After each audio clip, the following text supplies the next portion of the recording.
O mosteiro no tempo de Mendel estava em território austríaco e Bruno era chamado Brun. Aqui, num pequeno pedaço de terra, ele cultivou as ervilhas.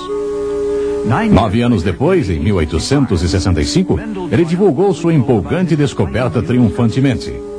Ele estava certo de que, baseado nas experiências com as ervilhas, você poderia prever quantas qualidades diferentes seriam herdadas pelas gerações posteriores. Qualidades herdadas não desaparecem, nem quando cruzadas com variações diferentes. Elas aparecerão de novo e mais tarde novamente. E é possível prognosticar quando e até quais. A sociedade científica não se impressionou na época. E Mendel faleceu em 1884 sem muito reconhecimento por seu trabalho. Ora, o que realmente são as famosas leis de hereditariedade de Mendel? Pegue uma flor vermelha e uma amarela. Elas se apaixonam, se casam e têm filhos. 4 lindas flores vermelhas. Essas 4, em seu devido tempo, também têm filhos. 3 lindas flores vermelhas. Mas veja, uma flor amarela. Perfeitos pais vermelhos e uma criança amarela. Como isso pode ser possível? Vamos verificar os genes para encontrar a solução.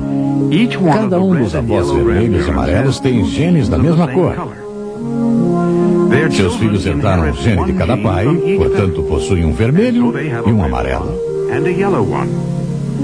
Mas, porque o vermelho é dominante, suas cores são vermelhas.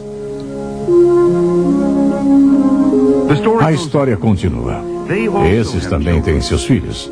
E novamente um gene de cada pai é herdado. Então temos casais completamente vermelhos, casais misturados, e pares de genes completamente amarelos, e uma flor de amarelo puro. Contemplando as flores, vemos uma beleza verdadeira. Cores incríveis e formatos encaixados num arranjo tão maravilhoso que é impossível alguém negar a admiração profunda pelo poder criativo e inteligente daquele que no terceiro dia ordenou a existência.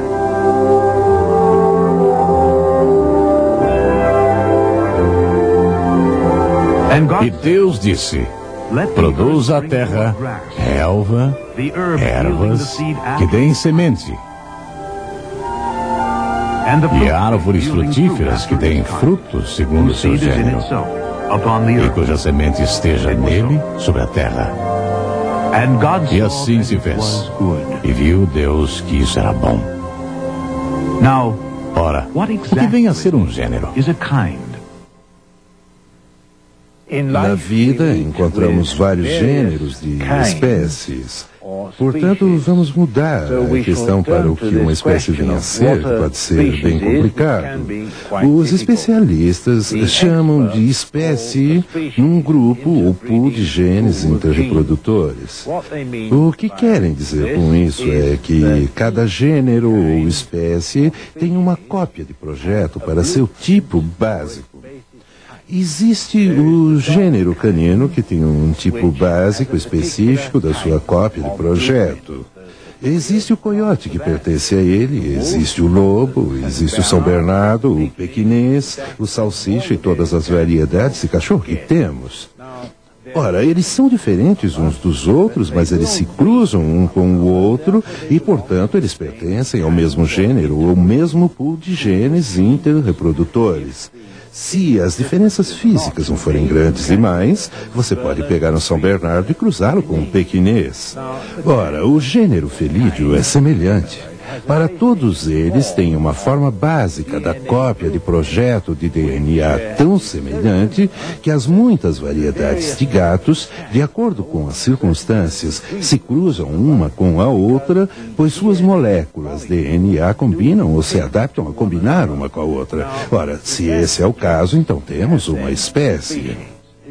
Como podem ver, é um termo bem difícil de definir. O importante é entender isso. É excessivamente dificultoso conseguir que um gênero se reproduza com um outro. Você não pode cruzar um gato com um cachorro, pois as moléculas DNA não têm a combinação básica, uma com a outra, para capacitar a reprodução. Porém, algumas vezes algo acontece nas moléculas DNA e nos cromossomos. Acontece uma alteração, uma que chamamos de mutação. Em 1886, um holandês chamado Hugo de Vries descobriu algo empolgante ao colecionar flores do campo. Ele já conhecia as azoenoteras comuns, mas aqui ele encontrou tipos desconhecidos da mesma família. Levou-as para casa e as reproduziu. Ele conseguiu tipos totalmente diferentes. Então publicou seus resultados em 1901 e 1903 com o título de A Teoria das Mutações. Durante esses mesmos anos, os resultados do trabalho de Mendel alcançou a atenção do público, mas pareceu tornar a teoria de Darwin da evolução gradual impossível. As mutações, de repente, se tornaram a nova magia que poderia superar o neodarwinismo com suas sólidas barreiras entre as espécies diferentes.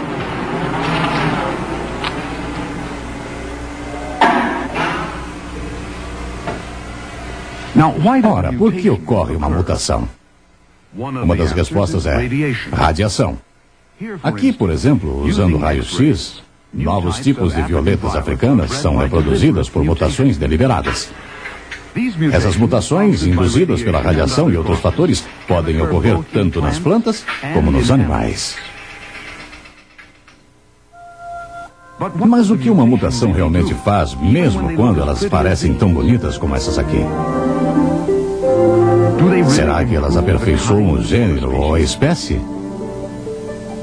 A resposta é negativa. Vamos olhar um exemplo. O mosquitinho da fruta. O biólogo genético holandês Dr. Willem Oveneu explica. Ora, o que significam essas mutações? O importante para os evolucionistas sempre foi a questão de saber se as mutações são importantes na tal evolução. Porque os dois únicos mecanismos que são supostamente conhecidos para as tais evoluções são, em primeiro lugar, as mutações e, em segundo, a seleção natural, um processo da natureza na qual essas mutações são selecionadas. E as mutações favorecidas são acumuladas para que tenhamos gradativamente todos os tipos de animais. Ora, disso tudo que é verdade de acordo com os sólidos fatos da genética. Bem, o primeiro fato é que podemos realizar essas mutações bonitas no laboratório, porque nós as protegemos, somos bonzinhos para com elas e cuidamos delas. Mas esses pobres animais facilmente morreriam na natureza, pois todas essas mutações as danificaram. As mutações são danosas, perigosas por suas inconstâncias e frequentemente elas são simplesmente letais.